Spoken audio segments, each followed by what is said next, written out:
Hello friends, my name is Kajal और आप सभी का स्वागत है मेरे चैनल पर। और आज की इस वीडियो में हम डिस्कस करने वाले हैं UP DElEd second semester subject math. Friends, आप सभी को हम बता दें कि हम लेसन 3 का ये जितने भी अभ्यास प्रश्न हैं आज की इस वीडियो में हम डिस्कस करने वाले हैं। फ्रेंड्स, आप सभी को हम बता दें कि लेसन 3 का जो नाम था वो था प्राकृतिक, पूर्ण, पूर्णांक तथा परमेय संख्याओं की अवधारणा। ठीक है, ये आपका टॉपिक था जो कि हमने पहले भी इसके बारे में जितने भी महत्वपूर्ण फैक्ट थे वो हमने डिस्कस कर लिए हैं। तो अगर आपने वो वीडियोस नहीं देखे हैं तो आप सभी को सिंपल प्लेलिस्ट में मतलब कि कमेंट्स बॉक्स में प्लेलिस्ट का लिंक मिल जाएगा, वहाँ से जितनी भी वीडियोस है मैथ की आप देख सकते हो। चलिए फ्रेंड्स, शुरू करते हैं। ठीक है, आज के जितने भी प्रश्न हैं अभ्यास प्रश्न हैं जो कि बहुत ही महत्वपूर्ण है। तो चलिए शुरू करते हैं। वीडियो को लाइक कर दीजिए और अपने फ्रेंड्स मित्रों को शेयर कर दीजिए। और हाँ, चैनल पर पहली बार विजिट कर रहे हो तो चैनल को सब्सक्राइब भी कर सकते हो, क्योंकि हम यूपीडीएलएड से रिलेटेड जितनी भी क्लासेस है प्लस जितनी भी इंफॉर्मेशन है इस चैनल के माध्यम से आप सभी को प्रोवाइड करते हैं। चलिए शुरू करते हैं। सबसे पहला देखिए, आपका प्रश्न है कि अपरिमेय संख्या किसे कहते हैं। तो फ्रेंड, जैसे कि हमने डिस्कस किया था अपरिमेय संख्या किसे कहते हैं, परिमेय संख्या किसे कहते हैं। तो सबसे पहले तो हम आप सभी को जो ठीक है, तो चलिए सबसे पहले हम ये जानने का प्रयास करेंगे कि परिमेय संख्या किसे कहते हैं। तो देखिए फ्रेंड्स, परिमेय संख्या का जो डिफिनीशन होता है, जिसे कि हम P/Q के फॉर्म में लिखे और जहाँ पर जो आपका Q है वो क्या होना चाहिए, Q नॉट इक्वल 0 होना चाहिए। यानी अगर हम यही देखिए कुछ उदाहरण लेते हैं, जैसे कि मान लीजिए 2/3, ये क्या है, परिमेय संख्या है। 3/4, ये क्या है, परिमेय संख्या है। 4/2 क्या परिमेय संख्या है। बट देखिए ध्यान देने वाली बात यह है कि देखिए 3/0 अगर जो है ये क्या है, परिमेय संख्या नहीं है। अगर यहीं पर अगर हम कहें 0/3 तो ये तो परिमेय संख्या है, लेकिन अगर हम कहें 3/0 तो ये परिमेय संख्या नहीं है। उसी प्रकार देखिए फ्रेंड्स, अभी जस्ट मैं आप सभी को बताऊं कि क्या पाई आपका परिमेय है या फिर अपरिमेय। बहुत ही महत्वपूर्ण और पाई से रिलेटेड हर बार प्रश्न पूछे जाते हैं। तो देखिए पाई का जो मान होता है वो क्या होता है, 22/7। तो यहाँ पर देखिए क्या ये दोनों ये क्या है, क्या दोनों परिमेय संख्या है या फिर दोनों अपरिमेय संख्या है। तो देखिए फ्रेंड्स, सबसे पहले ये जो पाई आपका है ये क्या है, आपका इरेशनल यानी आपका परिमेय अपरिमेय है। ठीक है, लेकिन जो 22/7 है ये परिमेय है। ठीक है, तो ये याद रखिएगा, जो पाई है वो अपरिमेय है और जो 22/7 है वो परिमेय है। ठीक है, तो देखिए यहाँ पे पूछा है कि अपरिमेय संख्या किसे कहते हैं। तो वे सभी संख्याएं जिन्हें P/Q के रूप में व्यक्त नहीं किया जा सके उन्हें अपरिमेय संख्याएं कहते हैं। जैसे कि √2, √5, √3, √7, √6। अगर हम बात करें √9, तो क्या ये परिमेय संख्या या फिर अपरिमेय, क्या ये अपरिमेय है। तो नहीं, ये अपरिमेय नहीं है। यानी ये अगर हम √2, √9 किसका है, तो 3 का है। अगर हम यही बात करें आपका जो यहाँ पे 4, √4, तो क्या ये अपरिमेय है, एक परिमेय। तो यहाँ पे ये क्या है, परिमेय है। क्यों, क्योंकि ये 2 का स्क्वायर है। उसी प्रकार से अगर हम बात करें यहाँ पे 25 का, तो 25 भी क्या है, √25 क्या है, ये परिमेय है कि अपरिमेय। तो अपरिमेय नहीं है, परिमेय, क्योंकि ये 5 का स्क्वायर है। तो इस तरीके से ये ध्यान देने वाली बात है। आई होप कि इसमें कोई भी डाउट नहीं होगा। देखिए दूसरा जो आपका प्रश्न है कि निम्न संख्याओं को आरोही क्रम में लिखिए। देखिए 2 होता है, एक तो आरोही होता है और दूसरा अवरोही होता है। अवरोही जो होता है वो क्या होता है, घटते क्रम में होता है, और जो आपका आरोही होता है वो क्या होता है, बढ़ते क्रम में होता है। तो यहाँ पे देखिए कुछ अंक संख्या दिए हैं, 75, 85, 45, 90, 15, 10 और 20। यहाँ पे क्या पूछा है, आरोही क्रम। तो आरोही क्रम में क्या होता है, बढ़ते क्रम। तो सबसे पहले हमारा क्या रहेगा, 15 रहेगा।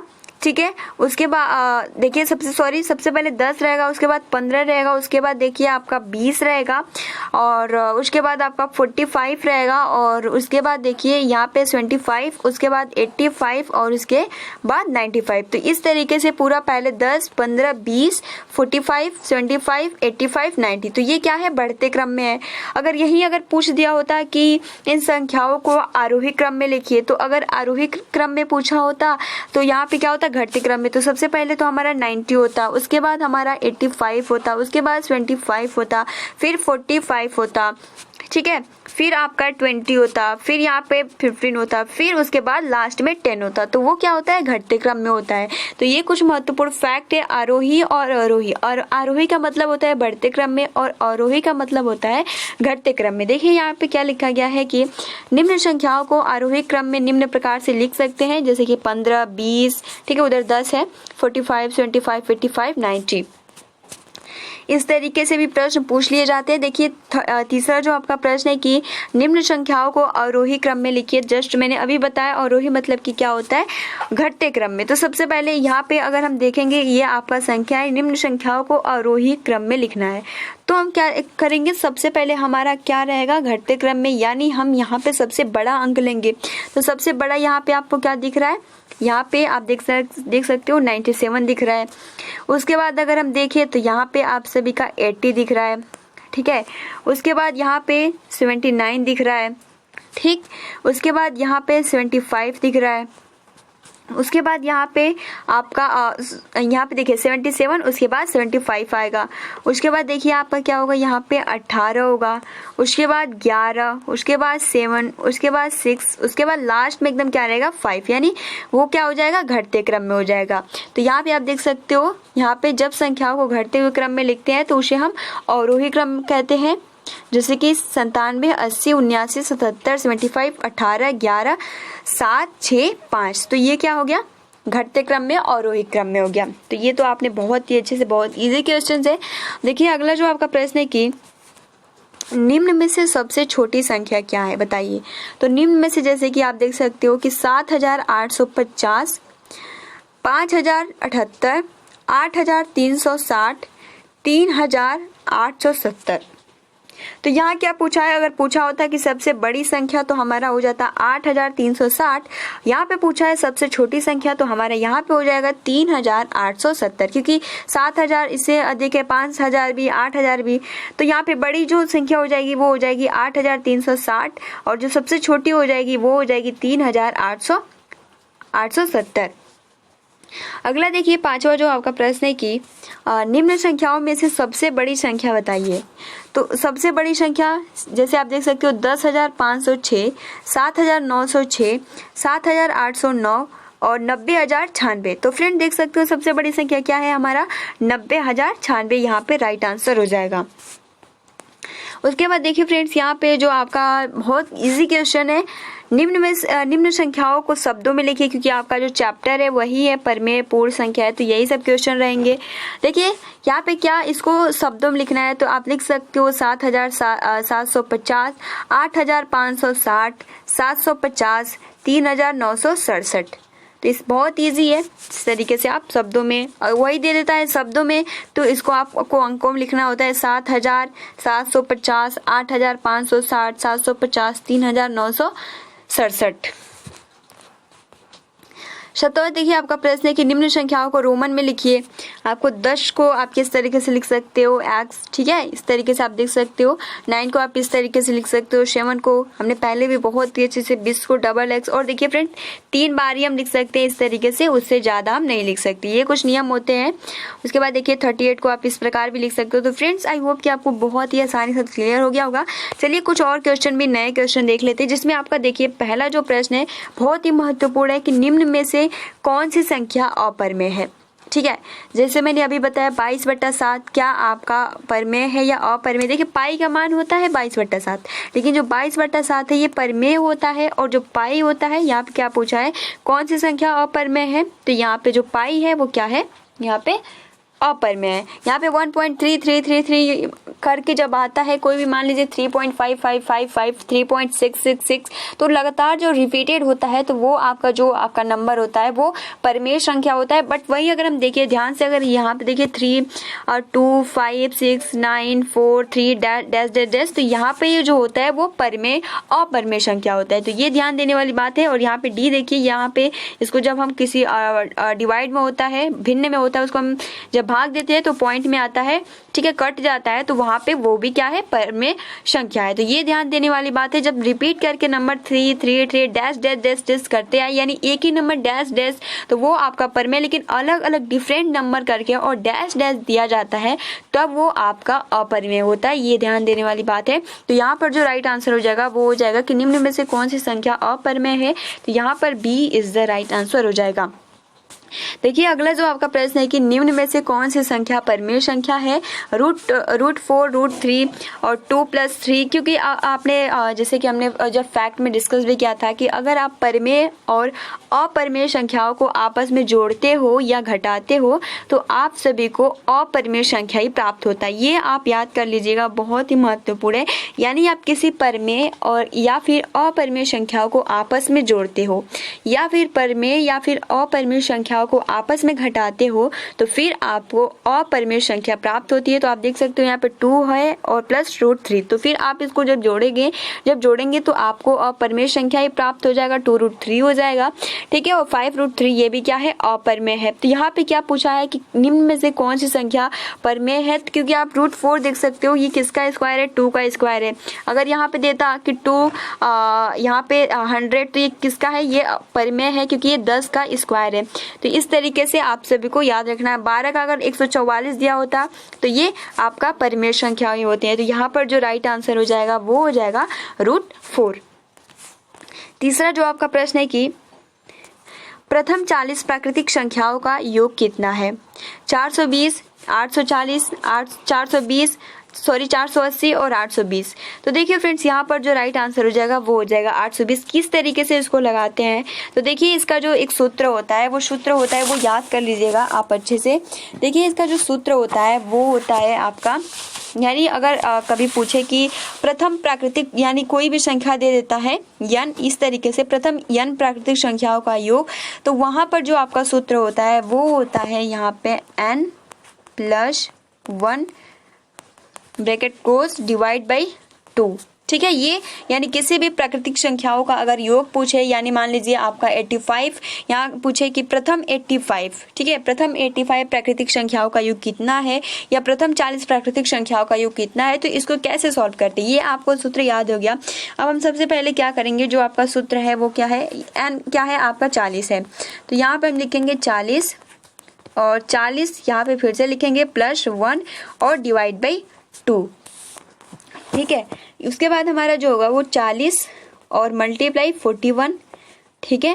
उसके बाद 2, उसके बाद हम क्या करेंगे, यहाँ पे 41 में आप 40 का जब गुणा करेंगे तो आपको 1640 हो जाएगा, इस तरीके से। जैसे देखिए 41 और यहाँ पे 40, तो यहाँ पे 0 0 4 और यहाँ पे 16 हो जाएगा और इस तरीके से आपका 1640 आ जाएगा, ठीक है। तो यहाँ पे हम लिखेंगे 1640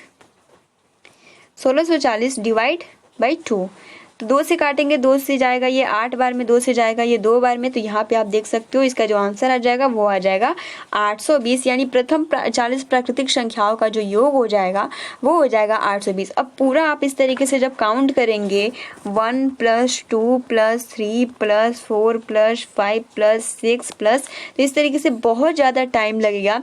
तो सिंपल इसका जो सूत्र होता है वो होता है n ब्रैकेट में n+1 bracket close divide by 2, और बहुत ही आसानी के साथ अगर यही पूछा होता है कि देखिए अगर यही पूछा होता कि प्रथम 50 प्राकृतिक संख्याओं का योग कितना है, तो सबसे पहले हम क्या करते हैं, यहाँ पे जो आपका सूत्र होता है वो होता है n और ब्रैकेट में n+1 डिवाइड बाई 2, तो हम यहाँ पे 50 लिखते हैं और उसके बाद 50 + 1, ठीक है, और नीचे 2। उसके बाद देखिए 50 और मल्टीप्लाई 50 में 1 को ऐड करेंगे तो 51 और यहाँ पे 2। 50 का जब हम मल्टीप्लाई करते हैं 51 में, तो यहाँ पे देखिए आपका जो प्राप्त होगा 51, ठीक है, और यहाँ पे तो 0 0 यहाँ पे आपका 5 और यहाँ पे 25, इस तरीके से आपका 0 5 5 2, यानी यहाँ पे हो जाता है आपका 25 और 50, ठीक है, 25 और यहाँ पे हम लिख देते हैं,